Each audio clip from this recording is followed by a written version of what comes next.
Welcome back, everybody, to another edition of the Fatboyz Dynasty Podcast. Back together again. I'm Bo. That's Brant. Coming at you on the Fantasyholics Podcast Network, live on the YouTube channel. Brant, first of all, good to be together on a Wednesday afternoon or evening, I guess, at this point again.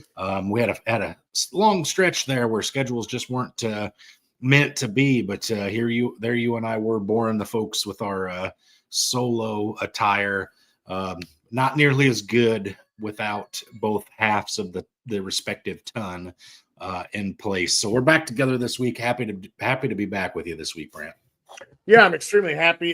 Dude, doing that solo is just a long episode when you don't have somebody coming back at you and telling you how dumb you are with some of your takes and everything.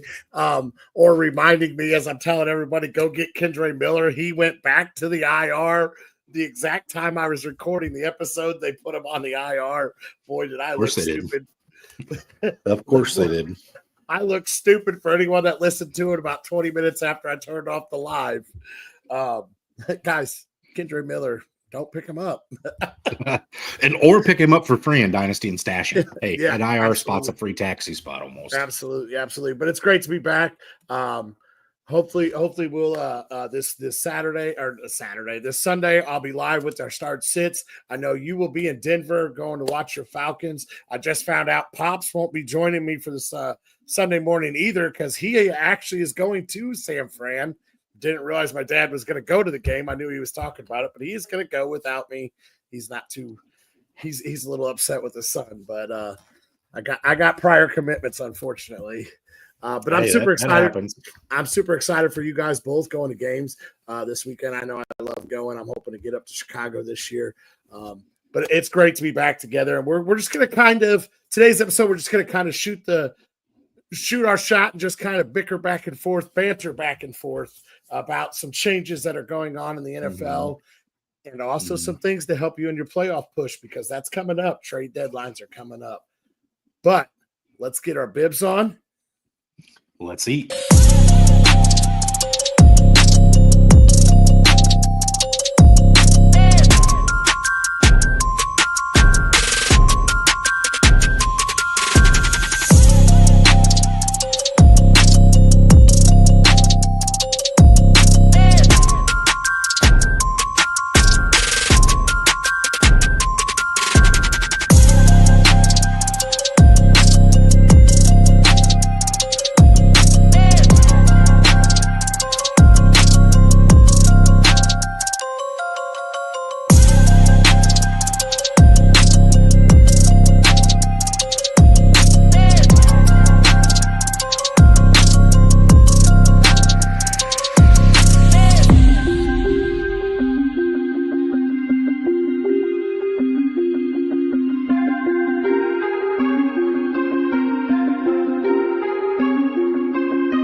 Yeah, so you had alluded to the fact that I was going to Denver this weekend, Brant. I'm pretty excited about it. I am sad to leave you on the Sunday morning live start sit. That is one of my favorite things. I look forward to that every week, just being here and hanging out with you and everybody who tunes in weekly. So I am deeply saddened to miss that. I might try to pop on and just say hello, if not even just in the comments Sunday to everybody. As long as we can get the Facebook account fixed. Yeah, I'm going to attempt it. And maybe, hopefully we'll be able to get the Facebook. I'm going to attempt to do my best to try to get everything going and try to roll it like you did. Even if I have to do the same thing with my phone down here to get people's names until we get the glitches figured out. I know our guy backstage, Josh is on top of that for us, doing his best to get that back up and going. Because we don't want to give up on you guys. You guys haven't gave up on the Fatboyz. We haven't given up on eating, and we definitely don't want to give up on you. Hey, and to this point, neither one of our cholesterol levels have given up, neither of our blood pressures or our heartbeats. So again, let's talk about this show a little bit, Brant. So we thought, again, it's that time of the year where the trade deadline's coming in most leagues, right? I know for us in a couple of our leagues, they're pushed back a little bit to the week prior to playoffs, and then we turn them back on after the championship. But we got some trade for candidates. maybe some buy low guys that are hopefully going to get better, or maybe keep improving potentially. But there's also some changes, some happenings, if you will, in the NFL world. And I had alluded to talking about a couple backfields, Brant, but I think I'm going to change one of the backfields up on you. I want to talk about something I think is a little bit more pressing for slight matters. I can't start with it though, because obviously the big news is the Chicago Bears making the change at offensive coordinator. They fired your beloved Shane Waldron, who you love and miss so much. You want him back in Seattle. I know you do. In favor of Thomas Brown, who's kind of a relative unknown, right? So I did a little deep dive on him. He does come from the Sean McVay coaching staff. He started out as like an assistant running backs coach there for Sean, and the year the Rams won the Super Bowl, he was the running back coach as well as an assistant head coach. Next year, he got promoted to tight ends coach, assistant head coach, and then he did leave and he went with Frank Wright, not Frank Wright, Baylor head coach, I believe, or no, it was Frank Wright. He came on with Frank Wright in Carolina. Excuse me, I do even have that written down on my paper right in front of me, as the Panthers OC last year. And I think what's interesting about that, first of all, I want to touch base on this. If you think back to last year with Carolina's offense, there was not much successful, Brant, but if there's one thing I can point out, to me, the thing that jumps off the page to me the most is Adam Thielen. Mm-hmm. So I'm excited to see the possible ways in which the slot, crafty wide receiver, I would say DJ Moore, Keenan Allen, those guys who find themselves open, kind of shake out. Because here's the thing, again, I know you're super interested in this because in our home league, the league you probably care most about, you did just trade for Rome. I did. So I'm sure this is one of these games you're probably going to try to watch intently this weekend. But for me, the problem was Shane Waldron had Rome Odunze, Cole Kmet, DJ Moore, Keenan Allen, and couldn't get a single damn one of them open.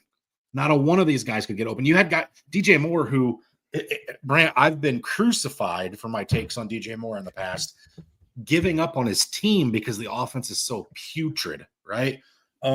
So my question to you is, where's the biggest impact on this offensive coordinator change in your mind? So my thing is, you got to go back to what works, and what works is, and when Waldron was in Seattle, and what's working now in Seattle is you have to get to your zone scheme blocking. So he's gonna have to get that.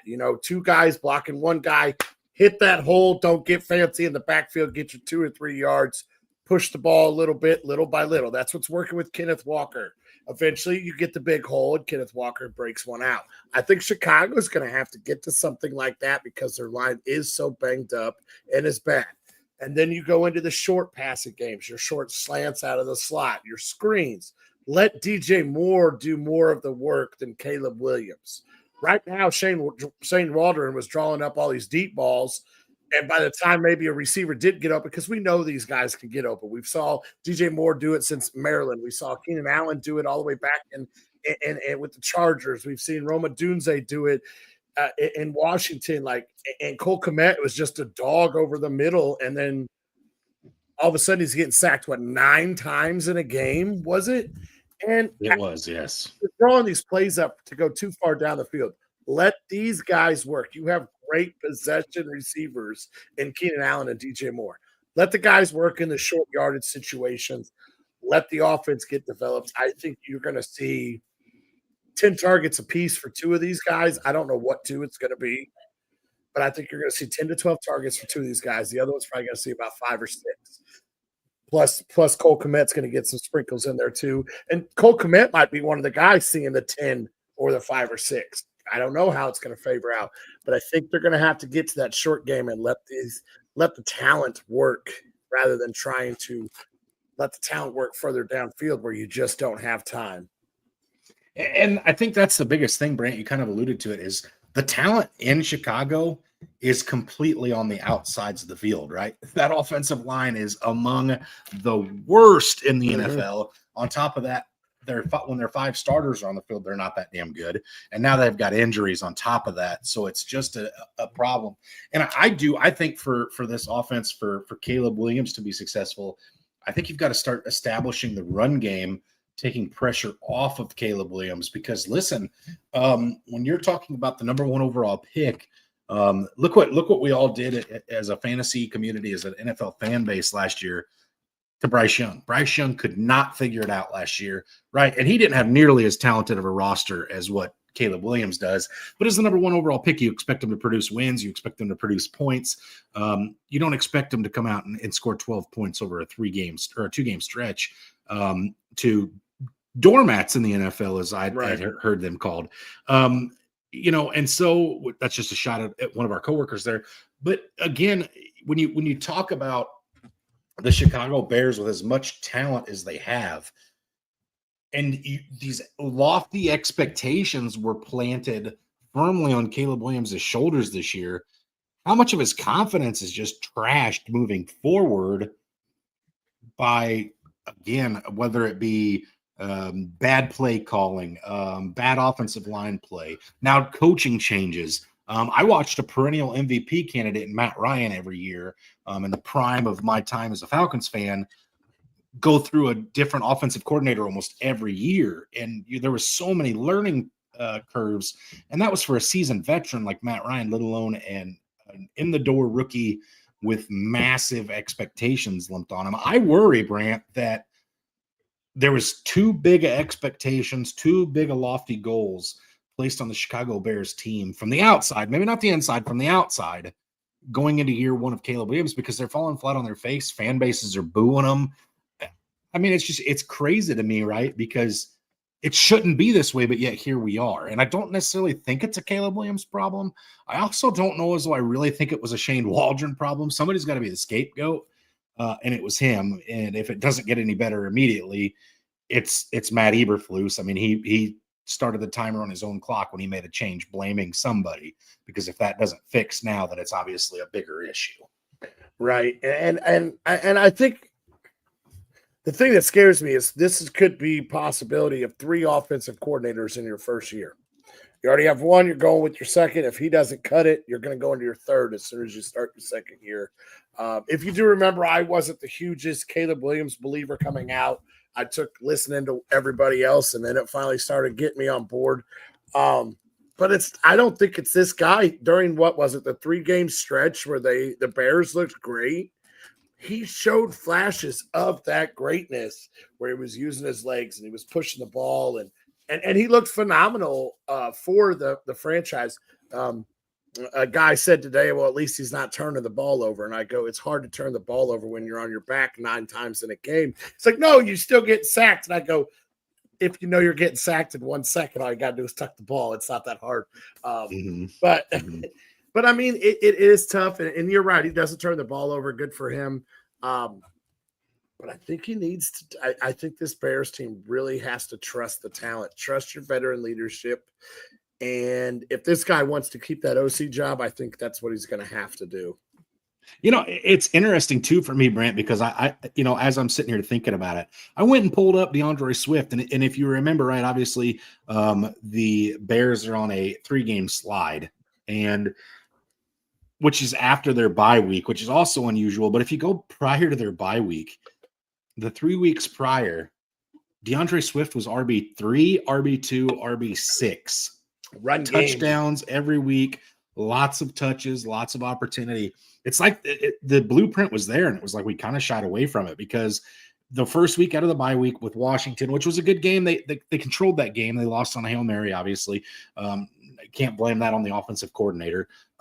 He had a good game. DeAndre Swift had 129 yards rushing and a touchdown. He had a great game. And then the fall off happened, Brant. And it's like, okay, DeAndre Swift's not going, and all of a sudden our offense is stagnant. We can't put points on the board because they're saying, beat me, Caleb Williams. You can't do it. Caleb Williams, I said this on our show, and I don't want to continue to sit here and beat this drum over and over and over again. So we're going to try to move on here in a second. But Caleb Williams held the ball second longest time of any player in the FBS last year, Brant. This was the same thing that everybody criticized crapped on Justin Fields for. He holds the ball too long. He takes unnecessary sacks, 2 steps back, 3 steps back, throw it out, 1, 2, first read not there, second read not there, throw it out of bounds. These same things that we criticized Justin Fields for, we're seeing again this year with Caleb Williams. These are things you don't want to see from a number 1 overall pick. And here we are again. Last year, Bryce Young, everybody was like, he's the guy. And then we had CJ Stroud. Brant, don't look now, but Drake May is having a darn good rookie year. Bo Nix is having a darn good rookie year. And we know about Jaden Daniels. All of a sudden, you're going to hear Bears fans real shortly going, damn, we got the wrong guy. And I just don't know if it's there yet for me. But let's hope this OC works out. Otherwise, you're going to hear a lot of it. The other thing is maybe you need to consider the Bryce Young approach. We let Bryce Young fall flat on his face. Then we benched him. We worked with him. You and me talked about it. The head coach there was with Geno Smith 2 years ago when he bursted out. Dave Canales. Canales, yes. And then he was with, Baker last year. And then they benched him, and he got to work more one-on-one, I think, a little more in practice with him with his mechanics. And look at Bryce Young now. Bryce Young had all the pressure off him for 3 weeks where he didn't start. Andy Dalton did. Then I think Andy Dalton ended up getting hurt. Bryce Young came back. Car accident. Right now he looks good. Bryce Young looks real good. 2-0 in their last 2 games for Bryce Young. Yep. So and he's putting up the numbers, and he's making everyone relevant. Did phenomenal there in Germany. And what are they doing? What are they doing to help that? Chuba Hubbard is the number 5 back in the NFL right now, fantasy wise. Yeah, they're running defenses into submission. Every single play, Brant, is we're running it right down your throat. Come stop it. And after we do it 15 times in a row, oh, by the way, watch out for this play action pass where we let our quarterback get an easy 15-yard completion. Let the wide receiver or the skill position player get another 7 or 8 yards after carry. Listen, Bryce Young's not putting up great numbers for fantasy, but he's building his confidence up, right? This Carolina team is still a few years away from competing. They're still a few pieces away from having a relevant offense, right? But it's coming, and I think you're right. Maybe the blueprint has been laid for Chicago to say, hey, let's get the pressure off of him a little bit. Let's put the ball into DeAndre Swift's hands. They may be a few years away from competing, but they're not a few years away from shocking some people and getting some wins. They've done that Arizona every week. Look at Arizona this year. Everybody thought this was a doormat team. These are easy wins. Now they're winning one of the maybe not the toughest divisions in football this year, but it's been known as a division. It's a division we all thought would be one of the toughest. Yep. And I think it's a competitive division. It is. And I mean, they're beating the crap out of each other when they play. We hung with San Fran. Unfortunately, we got to see them again this week. Yay. Always look forward to those butt whoopings. But that's what I mean. When we compete hard against each other. The teams are always close. So and what are they doing? Running the ball down everyone's throat with James Conner. There is your blueprint right there. So you don't have a great, mobile, outstanding quarterback, but you have a very competent, great quarterback. Kyler Murray's. I guess Kyler Murray is more, but no, but Kyler Murray was interviewed and he said, "Hey, listen, being the quarterback for the Arizona Cardinals this year is boring." And he said, "I love boring. It's great." Right? Because they're winning football games. He doesn't have all that pressure on him to go out every single play and make something happen. But when he does have that, it happens, right? Because they're not leaning on him. He's not exhausted. He's not breaking down in the third and fourth quarter because James Conner has had 100 yards rushing. All right. Anyway, we could do this all day, Brant. We got only a little bit of time left here. Let's power through some of these other things. Real quick, I want to touch on the Kansas City Chiefs backfield. This one feels a little more pressing to me. And the Denver Broncos one, I'll let you talk about that maybe Sunday morning in your downtime. Kareem Hunt's looked really, really good, really serviceable. Isaiah Pacheco has now been activated and able to return to practice. What do you make of this backfield when he completely clears? Is it going right back to his to lose and he's the guy, or is this going to be a split? What do you expect? Keep it quiet. This is going to be a 3-headed monster because you got to remember, P. Ryan's been making a few plays here and there. I know we've only seen about 20% of snaps, but they've also been lining receivers up back there. I think those sets where they've had receivers, because I think it was Kareem Hunt coming out of the bye, 64, 58, 58, 65 snap percentage. You only get about 20 for P. Ryan, so somebody else is getting the other 20% that's normally back there. Carson Steele's still been back there as well. Yeah, Steele's been back there, so I think he's going to take over a Carson Steele role. He'll steal a little bit of Kareem Hunt. I think you're looking at a three-headed monster here that's going to be really, really tough because they're going to keep these backs healthy because, well, we're undefeated. Even if we drop a few games, we're not – we're sitting pretty for first place.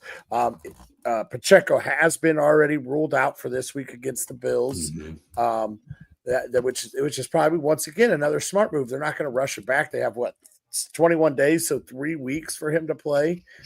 Outstanding. So I don't think you'll see him until maybe even I don't know when their bye is, but it could be 2 or 3 weeks before you see him. Yeah. So I'm going to say this to just kind of argue you a little bit, chop it up with you here a second, if you will. The 72 Dolphins think an undefeated season's pretty damn impressive. Patrick Mahomes has won Super Bowls, Brant. He's won 2 in a row. Yeah, that third one would be pretty damn sweet, but would it be more sweet if they did it in undefeated fashion? I think this team's going to go full throttle until that first loss happens, if it happens, which I think this week's the best chance for it to happen anytime soon. But if they happen to get past Buffalo this week, you see Pacheco come back, and I think they're going to use and abuse him. See, and I thought the Denver matchup was one of the best ones for the upset. They've had Josh Allen's number forever. They've had his number forever. And you saw this year that normally Joe Burrow has his number, has the Chiefs number. He was unable to get it done. I don't know, man. I don't think you see it. I don't think it happens. You don't think they get beat? I don't think they get beat to Buffalo. I think they pass Buffalo. I think they're going to get beat by an unknown, kind of like the Denver game this week that was close. They've gotten some lucky breaks this year. Like I watched something. Denver beat them. I mean, Denver beat them. Let's be honest. Yeah. Denver beat them. That was if you watch that play where the offensive lineman gets blown up. I mean, the NFL players that are now in personality roles to be in the media are destroying that man's life. He was in like a sumo position. Oh yeah, Pat McAfee's been the biggest one. Just dumping on dude. So yeah, we'll see. Again, maybe it happens, maybe it doesn't. I know a lot of people are getting tired of the Patrick Mahomes, Andy Reid narrative. Everybody loves to root for an underdog. Everybody gets tired when it's the same team over and over again. You're getting that lulled into that Tom Brady, Bill Belichick situation. I still enjoy watching the Kansas City Chiefs at this point. I'd like to see another team take a run at this. We haven't had a team take a deep run since the New England Patriots and what was that, 2007? Eli Manning. We don't have a Manning to save us this year. Arch is coming. So soon. All right, let's move on. One last change kind of concept I want to talk about before we get into these quick trade fours and then get out of here for this week. Brant, who do you think, without touching your phone, without looking it up, is the number one overall target share leading wide receiver in the National Football League? It's the most targets on his team. On his team or in the league? It's in the league based on how much he's getting used in his team. CeeDee Lamb. No. Really? I'll give you another 2 guesses. This is not a stump the chump here thing. It's not expected. And I want to drive home how unexpected this is. So CeeDee Lamb was your first guess. Give me 2 more. It's not JSN. That would have been a good guess, but it's not JSN.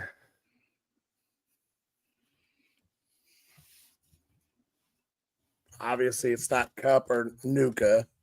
No. I don't think it'd be Pickens. Give me 2 guesses. Wan'Dale Robinson is a very good guess, but no. That's Malik Neighbors is leading that team, and it's not even close. Is it really? Okay. I know I've seen some games where Wan'Dale had crap ton of targets. That's kind of why I went with that. Let's see. Kansas City. I'm going to give you a hint. You recently acquired this player. Roman Dunze. He's the only one I've acquired. Nope. Juwan Jennings? Josh Downs leads the NFL, Brant. 40% of his team's targets. This is why I say it's completely unexpected. You just get him for losing to our vampire a couple of weeks ago. How about the fact Anthony Richardson just got named? This is why I'm bringing this up. Yes, the Colts quarterback situation. What does Anthony Richardson coming back? What are we doing in Indy? Joe Flacco, I understand he had a horrendous game. He threw interceptions. He looked awful. He's 70 years old. That's to be expected. He gets fatigued, but he didn't quit in the third quarter. What are we doing with Anthony Richardson back out? They literally said last week, Brant, Joe Flacco's the guy. He gives us the best chance to win the rest of the season. We're going to roll. And he won, didn't he? Anthony Richardson.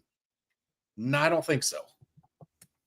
I could be wrong, but I don't think they did. I'm double checking because I could have swore they took it this week. No, they played Buffalo. Never mind. Ain't nobody winning that game in Buffalo. Except for the Chiefs. Yeah, I got to go back to what I said. I don't know what they're doing, and I honestly don't care. They can have all their wide receivers they want. They can have Anthony Richardson. Remember what I said. Remember what I said when I went to the draft 2 years ago.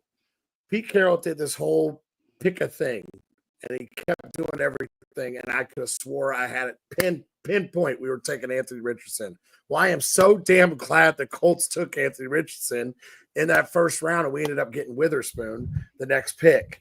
Because I don't think he's as good as advertised, and I don't know what the Colts are doing. I think they're trying to save face with him. Let's put it back out there. Maybe he can win a game.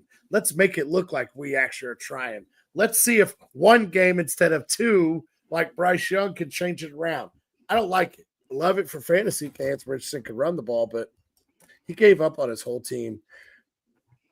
Take your receivers. I don't want any part of that offense. And unfortunately, I did get it in the vampire. Give me JT. Interesting. Give me JT. JT right. all day. It's interesting because I did, as I was looking for my trade candidates, who's a player you could acquire somewhat cheap that you could use to contribute this season. And Josh Downs stuck out an awful lot to me, Brant. But knowing Anthony Richardson's coming back under center, I want no part of it either. I could not get myself to put pen to paper and say, give me Josh Downs, because I think he's gonna fall off. I mean, hell, for the first 2 weeks, it was Alec Pierce. Where's Michael Pittman? Does he even exist anymore? Last week he had A.D. Mitchell have his best game of the season. Who the hell knows? Who knows? I don't want to play guessing games with Joe Flacco under center, let alone Anthony Richardson, who can't. He looks like what's the dude's name from The Longest Yard? Who's like, why the hell can't I be quarterback? Here, throw the ball. That's why. That's what he looks like throwing to a wide open target. He can't hit him. It makes no sense. How do you have? He's literally, Brant, he's built. He's got the perfect build. Everything for the quarterback position is like, man, this guy could be it. Except for he can't throw a damn pass to save his life that's accurate. Only if it's 50 yards or more. Deep ball looks good, but the 7-yard, slants and outs and what are we doing? I don't understand. I get it. You drafted him in the first round, but did he not start until high school? Because like Pee Wee football and all that, you're supposed to learn the 7 to 10-yard routes. Maybe he didn't start until high school. Who knows? Listen, I don't know, but when my money and my fantasy teams are on the line, I don't want him trying to figure it out, Brant. So I'm benching my Colts guys. I mean, I'm not. With the exception of JT, I'm not playing them. I'm just not doing it. I mean, listen, I want Josh Downs to continue to be successful. I want to see A.D. Mitchell continue to evolve. I want Michael Pittman to come back from the dead. I want these things to happen. The Colts team to look good. They're close to home, so maybe we can go see a good game. I'd love the Colts fans to come out of the woodwork instead of listening to Bears fans all the time. It'd be a refreshing change. But yeah, I don't know what to make of it. And the sad part is that division is so wide open. Mm-hmm. Like they could still win this division. What is Houston? I mean, I know the Jags are falling off. Houston, I feel like has lost games that they should have won. I got it already pulled up. And then you got Indy, who could be competing with everybody with Flacco at quarterback. And I know I get it. He is 175 years old. Cool. He's also a Super Bowl winning quarterback who knows what it takes to win. He also has one of, if not the best power running back in the NFL. Then you have the Titans who are going back and forth. Mason Rudolph, Will Levis, who cares? You're not winning games either. All right. And then you got Trevor Lawrence who can't stay healthy. He's already been ruled out again this week. Already been ruled out. Thanks a lot. So glad that, thank God we traded for Mac Jones, baby. Yeah, I'm not starting him either. Everybody call this stupid, but we got Mac Jones. Listen, let's get off our soapbox here before it breaks under our weight. Let's move on to these trade for candidates because again, all three of these topics have kind of fired me the hell up. I'm ready to sit and debate any one of them. But we're not Stephen A. Smith. We're not Mad Dog Christopher Russo. We don't have all day to do these things. So let's move on. I'm going to need another brewski here. Let's move on. Let's talk about these couple of guys we got that we want to trade for. Brant, I'll let you take us away with who you got first. First off, we have not talked about these names at all, so let's hope we don't overlap here. Or let's hope we do because it'll be a shorter episode and we'll be in agreement. Guess what? First one from my Seattle Seahawks. He's missed the last 2 games, and he's still wide receiver 25, coming off his bye. You go get DK Metcalf right now. He's been banged up. He's probably cheap as could be. This is probably the cheapest you'll see him. Go get DK Metcalf. He's missed 3 weeks, counting his bye, the last 3 weeks, and he's still wide receiver 25. You probably go get this guy as cheap as can be in redraft leagues right now. Dynasty is going to be tough because he is young. You and me discussed, and I thought that maybe he was going to get traded. I did say it. I thought that was going to be the shock of the trade deadline. One of our friends looked at me like I was stupid, and apparently I was. I was just being a little scared, a lot scared, because I couldn't get JSN yet. So, but this is the cheapest you will ever get DK Metcalf. So I would go out and see what it would take to acquire him, especially if the team is already in playoff contention, has already found his replacement over the last 3 weeks. That's interesting too, because I consider I'm slowly showing myself that I'm wrong, but I view myself in our home league as a contender, and I keep having injuries happen and things change. And I've made several trades this year to go chase wide receivers. So I mean, listen, yeah, if I had DK Metcalf and I was trying to chase and I needed a playable wide receiver in the last 3 weeks, you could have seen me move off of DK because I was chasing those points. There's going to be guys that are still in that situation, Brant, and I think if you can capitalize on it, why the hell not try? Yep. And unfortunately in our league, I'm not going to say who owns DK and is extremely happy with his wide receiver core.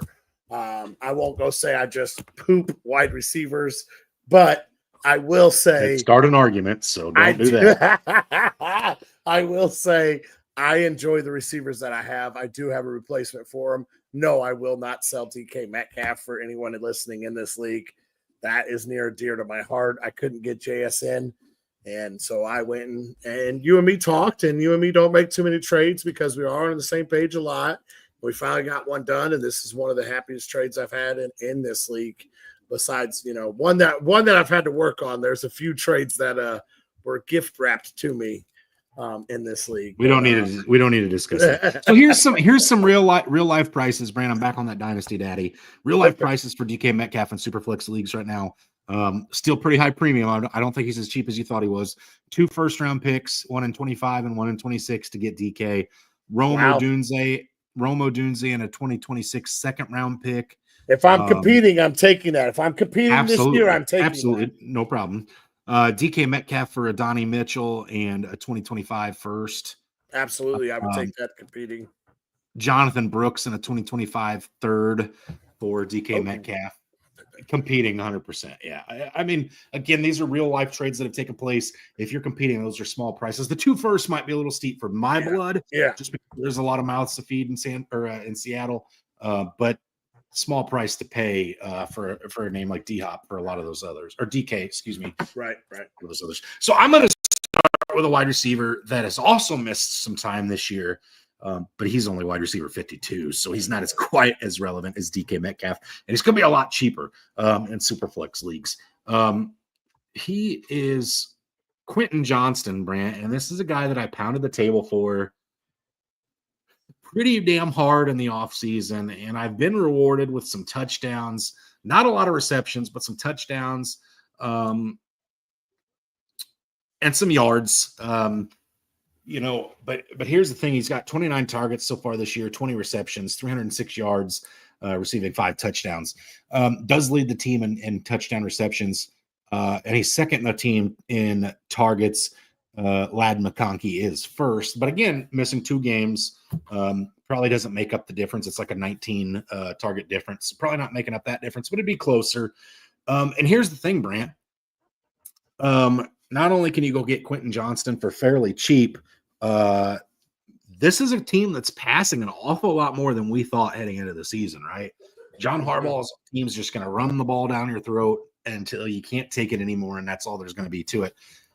Justin Herbert's throwing the ball an awful lot, and they went through a little stretch where he threw for a lot of yards and couldn't find the end zone, Brant. You know who was missing during that time? Quentin Johnston. You know when Justin Herbert's able to find the end zone? When Quentin Johnston's on the field. This guy, the real-life trade prices right now, Brant, super flex. Quentin Johnston went for Anthony Richardson. This guy's getting benched every other week. He looks like crap. Yes, I know the fantasy ceiling's high, but how many times are you going to play him when Joe Flacco's under center? That's straight up.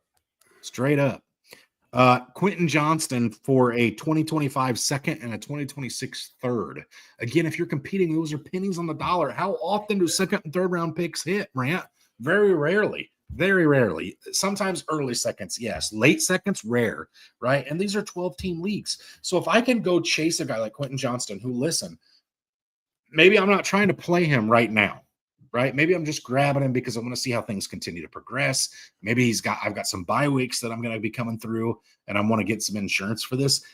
If you're competing and you don't want to have a huge drop off at wide receiver, and you're giving up a 22nd or a second round pick in this year's draft and a third next year, who cares? That's a small price to pay for a guy who's leading his team in touchdowns, who's looked for pretty frequently in the red zone by Justin Herbert.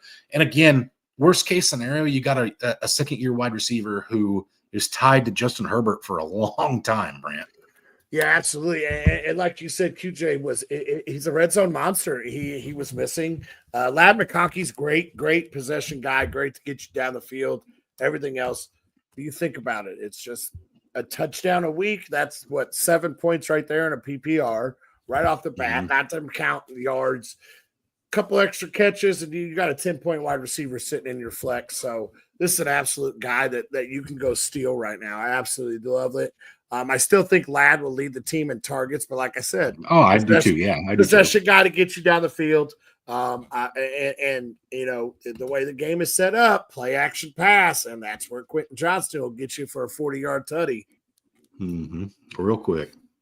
Apparently, we are all wanting to roll on the wide receiver markets because I'm going to go to another wide receiver, another guy that has missed 3 games. He is wide receiver 36. He's going into his bye. We're late in the season. These guys are chasing playoff positions. Who has Mike Evans sitting on their IR? Who has Mike Evans sitting on their bench?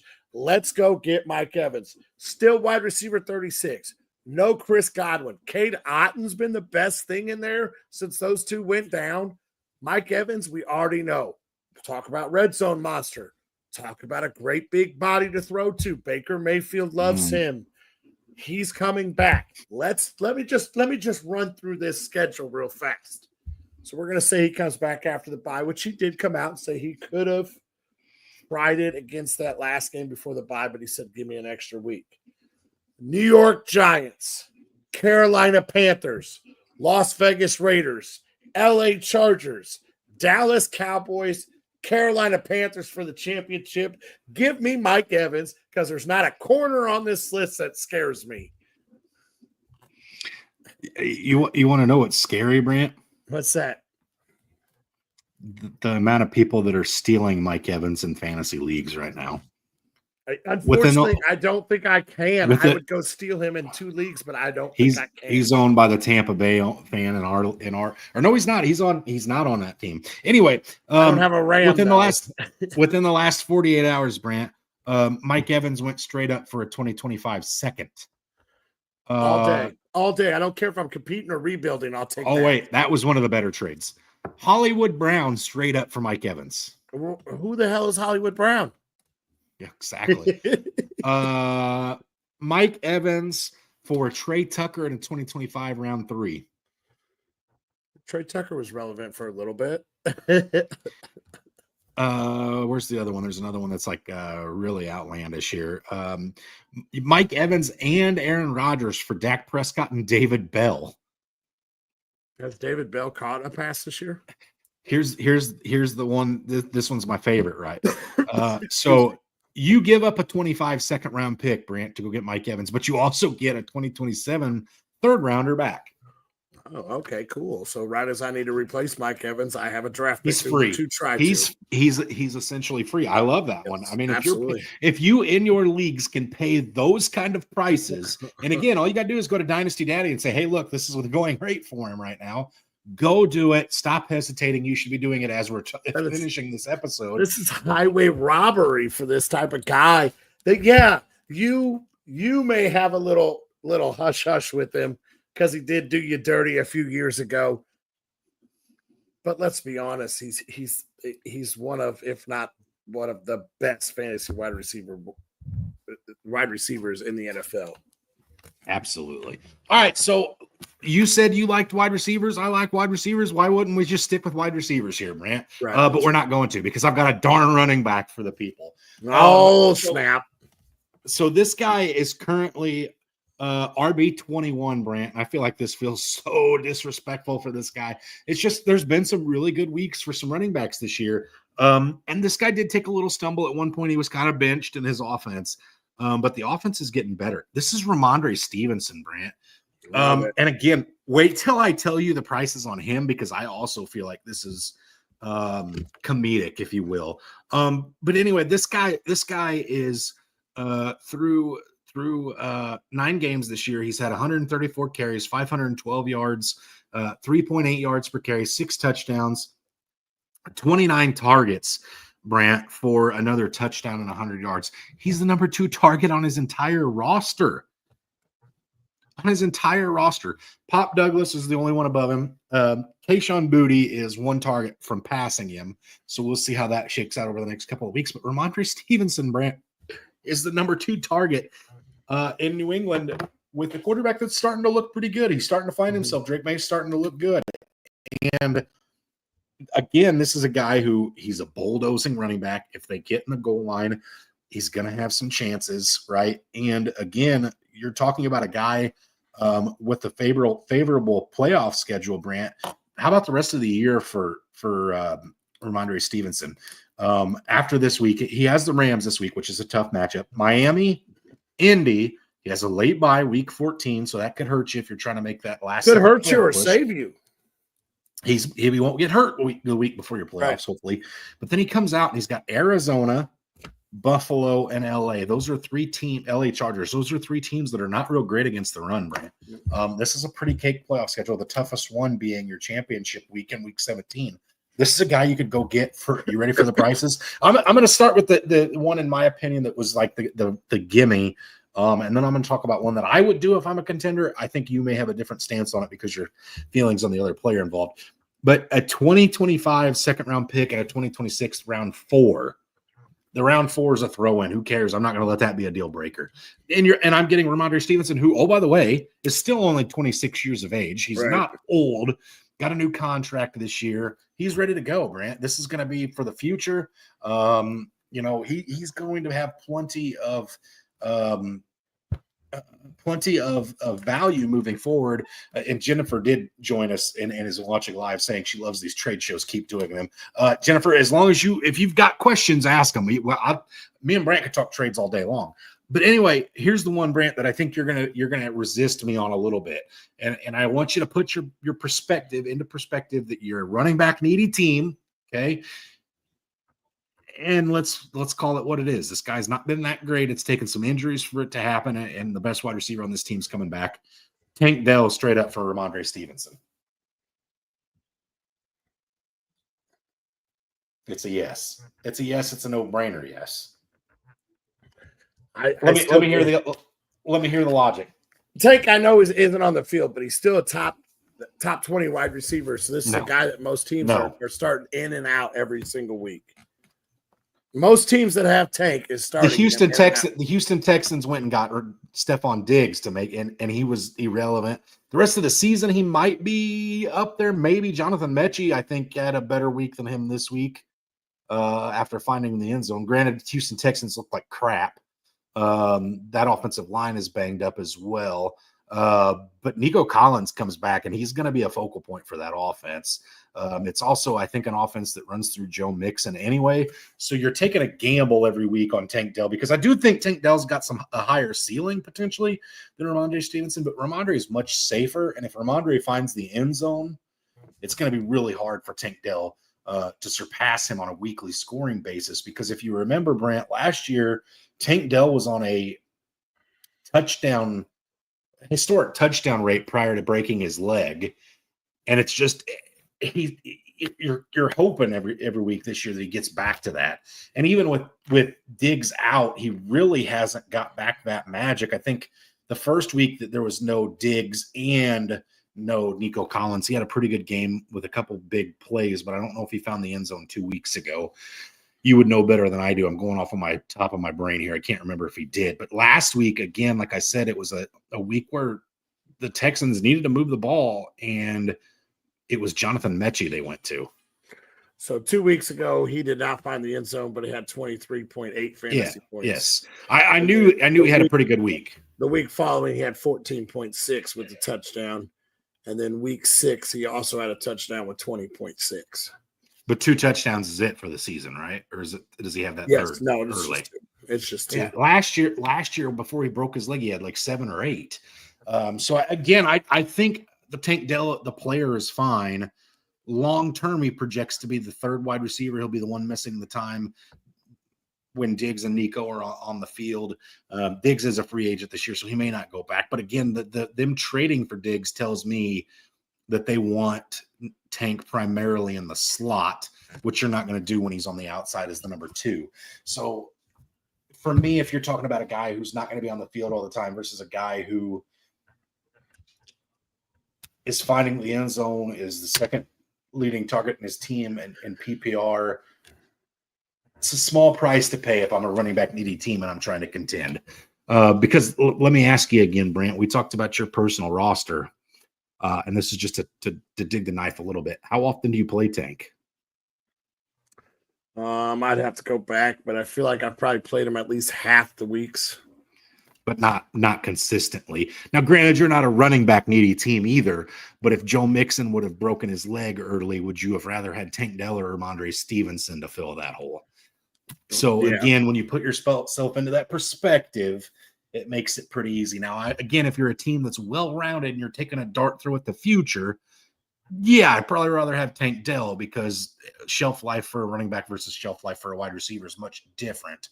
But if I'm in a win now and I need one of these players to get me there now, it's Ramondre Stevenson, not Tank Dell. From my perspective, again, I know I'm not going to change your mind on all of these guys because you love Tank. You love Tank.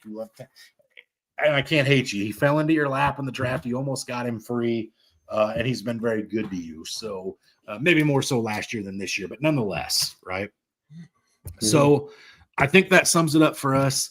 Again, I will be in the Mile High City this weekend, so I won't be on the live start sit. You will be.